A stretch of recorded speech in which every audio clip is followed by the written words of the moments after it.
Senão ele acaba buscando a formação apenas como uma ação compensatória. Porque, legalmente, isso não acontece só no Brasil, isso acontece em quase todo lugar do mundo, o título, a obtenção do título, significa status de ascensão profissional. Carreira docente, carreira dos técnicos administrativos. E eu que bato muito nessa tecla de encarar o profissional, servidor técnico, administrativo, como um agente, também como um agente formador, nos deparamos aqui, por exemplo, com um plano de carreira que a cada 20 horas de formação sobe um nível. São 20 horas de formação. 20 horas de formação, se a gente for contar o tempo que a gente ficava aqui nesse evento, dava para subir uns 6 níveis na carreira. Porque essa não é ação compensatória. E o pior, diferentemente do Uruguai, eu fui diretor do Departamento de Educação da Central Única dos Trabalhadores aqui, lá na década de 80. Havia uma política de formação dos trabalhadores. Nós tivemos uma experiência chamada Escola Nova Piratininga, talvez você conheça, que foi organizada juntamente com a OIT, de formação de trabalhadores em São Paulo, setor metalúrgico de São Paulo, que lá tinha nós tínhamos uma oposição, que era o MONSP, Movimento de Oposição Metalúrgica, que fazia oposição naquela época ao Joaquinzão, enfim, que era o maior sindicato da América Latina, aproveitávamos da capacitação profissional para criar consciência política, ajudar a construir essa consciência política dos trabalhadores enquanto classe. Só que se a gente observar hoje o movimento sindical brasileiro, em quase toda a sua extensão, ele abdicou desse trabalho formativo. Ele abdicou, e eu falo isso com todas as letras, ele abdicou do seu trabalho formativo. E há um reducionismo de todas as suas pautas de reivindicação. É claro que a gente sabe que a questão da situação econômica, da vida, pressupõe quase tudo, que as pessoas precisam sobreviver. E com os salários aviltantes que aqui temos, é natural que isso acabe ganhando uma principalidade. Mas quando você abdica desse outro lado, que é fundamental para a formação do trabalhador, você está abdicando, inclusive, da tua possibilidade das lutas políticas que virão. É verdade que a gente não fez ainda a ruptura revolucionária, e nem pode esperar fazê-la para sair ao encalço dessa construção. Só aí mesmo que você não faz. Então, é possível avançar? É possível avançar. E a educação, ela é emancipatória. Ela tem um papel fundamental na construção dessa consciência. E, lamentavelmente, o que a gente observa é o reducionismo de todas as pautas, não só no Brasil, mas quase que em todo o mundo. Em alguns casos, muitas vezes provocados pelas suas principais lideranças, na perspectiva da manutenção do status quo de liderança, que afasta do conjunto de trabalhadores a verdade sobre o seu papel enquanto classe. Professor Michel. Só duas observações. Quando eu era universitário, bastante tempo atrás, eu era jornalista para o Jornal dos Alunos. E um dia eles me pediram para entrevistar um novo professor. Acabou de entrar na universidade. Ele tinha também acabado de ganhar o Prêmio Nobel em Química. Então, eu entrevistei ele. E, entre as perguntas, eu pergunto, que cursos o senhor vai dar no ano que vem? Ele diz, bom, eu vou dar um curso de pós-graduação super avançado sobre em Química. E eu vou dar Química 101 também. Ele diz, mas como? Prêmio Nobel, dando 101, curso de introdução à Química? Diz, sim, é muito bom para mim, porque os alunos fazem perguntas sobre assuntos que eu já esqueci antes. Eu quero ouvir aquelas perguntas. É um desafio para mim. Isso foi muito bom para a minha educação. Segunda coisa, os ingleses, de novo, como eu falei hoje de manhã, Revolução Industrial começou lá. Eles têm um sistema de qualificação que é super moderno. Tem qualificação acadêmica, bacharel, mestrado, doutorado, etc. E, paralelo, tem qualificação não acadêmica para açougueiros, dirigentes de tratores, até dirigentes de empresas. Entende? Então, há um senso mais democrático disso, menos elitista. E, para mim, o país mais democrático do mundo é a Alemanha, que foi bastante criticado hoje de manhã. Por quê? Porque as diferenças salariais são mínimas. Por exemplo, a diferença salarial entre um cirurgião de cérebro e o motorista de praça é talvez 2 vezes, 3 vezes. E aqui no Brasil é 200 vezes, 300 vezes. Democracia, além da votação, também na questão de distribuição dos salários. Só isso.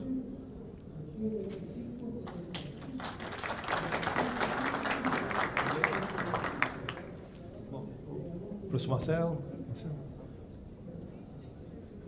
Desistiu. A Rosângela já saiu.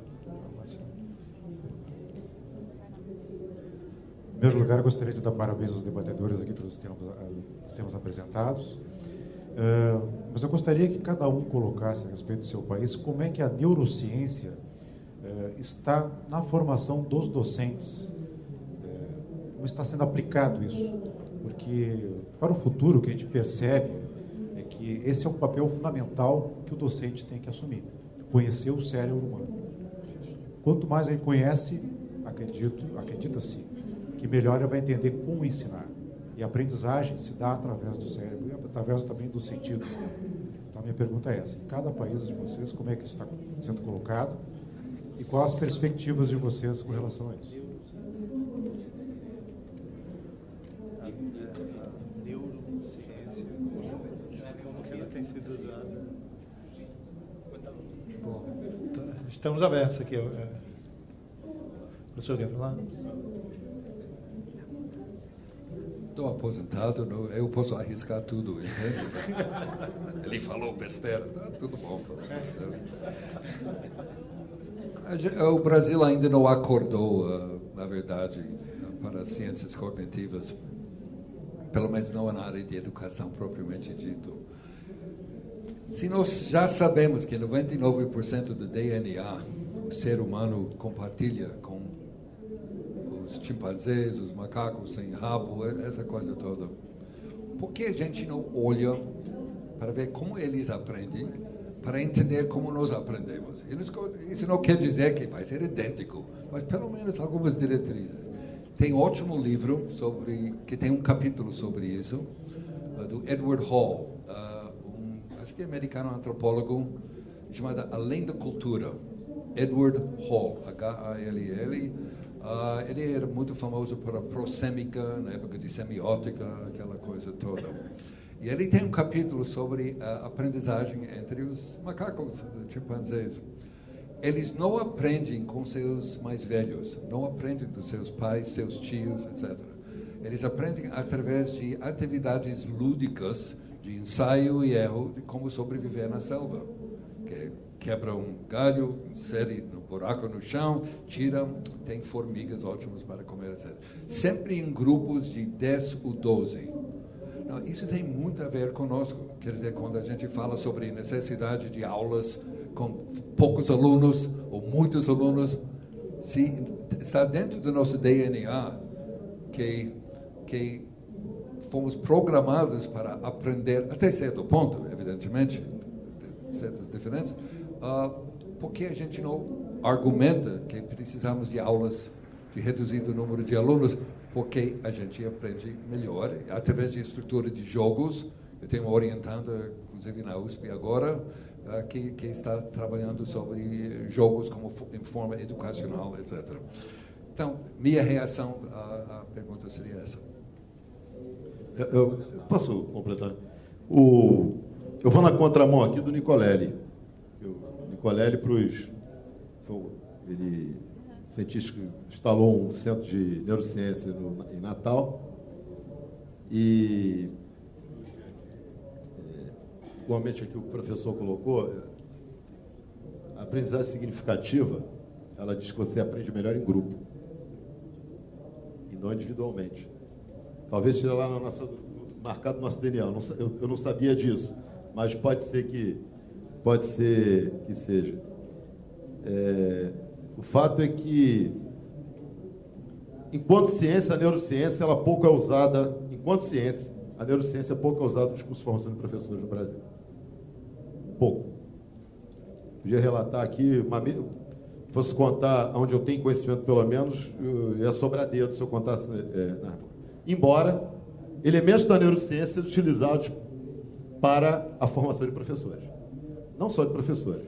As próprias estratégias que são usadas, muitas vezes o professor não sabe nem que está usando. Que está se apropriando de um determinado conhecimento científico, oriundo da neurociência, mas não é. Então, o aprendizado significativo, por exemplo, ele se compromete muito com aspectos importantes da neurociência e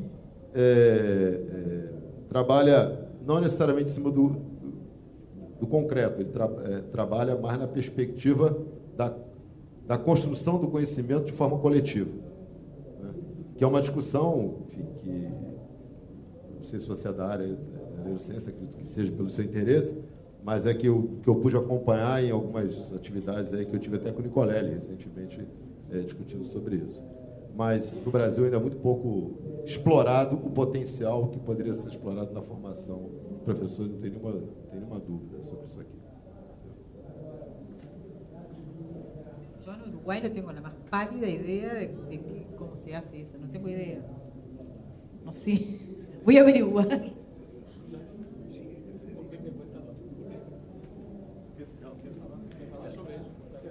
Si es sobre... No, en España, me va a perdonar, hay mucho de moda también en el tema de la neurociencia. Ahora todo el mundo habla de neurociencia y tiene un peligro. Tiene mucha realidad, pero tiene un peligro, que es que el conocimiento se limite a una estructura formal cientifista, que no es la primera vez que pasa en la historia que se quiere determinar en ese marco. En ese marco hay profesorado que lo ve con interés en algún aspecto, pero el miedo de hacer de la neurociencia la manera de enfocar los procesos formativos todavía es muy grande en España. Ayer creo que la compañera de Portugal, Rosa Núñez, hablaba de la medicalización, que va muy unido también a todo este proceso. En Estados Unidos es peligroso ya el nivel en que se está utilizando la medicina para controlar al alumnado en procesos formativos. Y ese miedo está también. Es todavía prematuro sobre el futuro de la neurociencia, pero desde mi perspectiva y desde muchos profesionales en España hay que verla con cierta prevención hasta que no nos demuestren algo más de lo que dicen. Perdón. Colega. Eu vou tecer alguns comentários sobre o tema, que eu fui há algum tempo da minha formação acadêmica como professor de psicologia da educação, e a gente aprende um pouco sobre a psicologia do desenvolvimento piagetiana e também de Vygotsky. Ambos, no caso específico de Piaget, doutor em biologia, mas ele adentra muito a área da educação, onde ele cria uma imagem extraordinária sobre uma comparação que ele faz com a mente e o estômago no processo de aprendizagem, para como se compreender, o porquê se compreende e exatamente como se dá esse processo de aprendizagem. Isso é extremamente importante. Eu volto aqui a Frederick quando ele tece os seus comentários sobre a compreensão. E eu poderia afirmar, e gostaria que alguém me confirmasse essa afirmação, que isso só é feito a partir do mundo grego da civilização helênica. Antes, o princípio da autoridade é que prevalecia sobre a questão do conhecimento. Ou seja, era mais ou menos uma máxima nesse sentido. Quem tem o poder, não é que realmente é que pode determinar o que se fazer ou não deixar de fazer. E os gregos introduzem no conhecimento duas coisas fantásticas. Primeiro, é derrubar o mito e estabelecer no seu lugar a razão. E depois cria o conceito. Aí onde vem Frederick, no momento que eu entendo que a gente poderia dizer que a compreensão não é diferente da abstração. Ou seja, eu só sou capaz de compreender se eu sou capaz de abstrair. E eu só consigo abstrair pela psicologia do desenvolvimento a partir dos 10 anos de idade aproximadamente.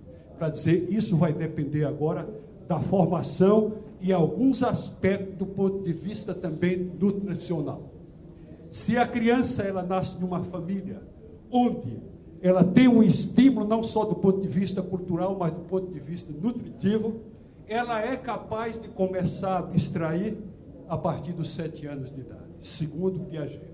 Mas já Vygotsky, lá na frente, ele diz o seguinte, que ele entra com um componente agora, que é o componente social. A criança, ela aprende também, mediatizada, aí vem Paulo Freire agora, pelo meio cultural dela vive. Ou seja, nós podemos dizer que isso pode ser até um capital cultural, como tem o capital ideológico, como tem o capital simbólico. Portanto, o processo de aprendizagem se dá também, segundo Vygotsky, com a mediatização. E essa mediatização pode ser um professor, como também pode ser alguém da família, pode ser a mãe, o pai ou o tio. Então, na realidade, todo esse processo, segundo Piaget, o motor da aprendizagem passa a ser o conflito cognitivo, que nós também podemos fazer uma analogia com a dialética hegeliana, ou então com a marxiana. Depende de como você estabelece esse processo de aprendizagem. Então, eu entendo que a abstração não é muito diferente do processo da compreensão. Quem não é capaz de abstrair, não é capaz de compreender e não é capaz de formar. Vamos agora para uma questão aqui. E aí a gente pode tecer comentários na mesa sobre essa questão e outras.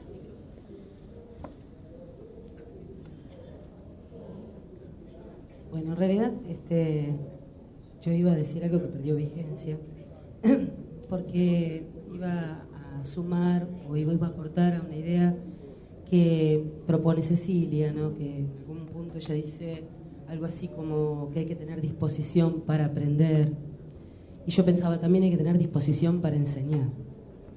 Y esto tiene que ver también con las condiciones del trabajo decente y el aprendizaje decente, que vos decías, supongo. O a lo mejor es una asociación libre que hago yo. Pero en todo caso lo que me ha servido ahora es lo que estoy escuchando respecto a la neurociencia, ¿no? Y me pregunto cuáles son los mecanismos de poder que aparecen subyacentes a estas teorizaciones. Porque en algún punto querer justificar desde la perspectiva biológica determinadas apropiaciones del aprendizaje sin tener en cuenta el nivel de incidencia de las condiciones contextuales, que ya Vygotsky aportó muchísimo y desclasó a Piaget hace largo tiempo, hasta qué punto no tiene que ver con justificar la discriminación, la no inclusión, las diferencias, la exclusión directamente, en muchísimos de los ámbitos donde estamos interactuando a diario. Eso por un lado.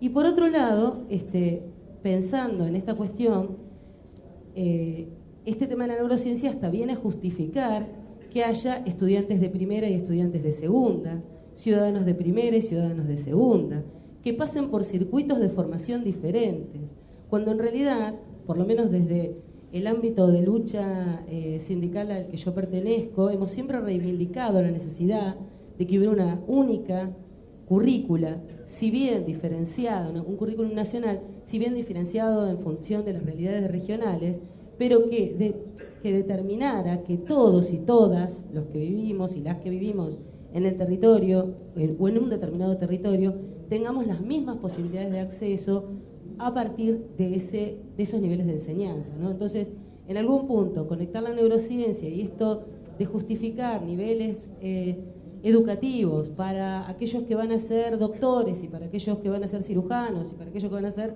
carniceros, me preocupa porque me parece que es un modo de instalar y justificar teórica y académicamente la discriminación, la exclusión, justamente cuestiones que desde este Foro Mundial se trabaja para deslegitimar, aunque venga de la mano de los espacios del poder, ¿no? No sé si entienden, porque yo hablo en castellano y por ahí hay figuras y y metáforas que no son propias en cada región, ¿no? Pero un poco esto es lo que yo quiero transmitir como preocupación. Y a mí me parece que la cuestión pasa por esta disposición para enseñar y para aprender, con paciencia, con humor, con amor, con pasión, con ganas, ¿no? Haciendo de la práctica educativa también un espacio de sensibilización, más allá de que vengamos de perfiles técnicos o académicos muy rigurosos. Me parece que el cientificismo vale y estos contenidos son los que tenemos que compartir, pero en la medida que podamos hacerlos carne, apropiarnos, sentirlos como propios, ponerlos a jugar en el marco de una identidad, en el marco de una construcción del sujeto o de la sujeta, que en definitiva estamos sujetados a esos territorios de los que formamos parte.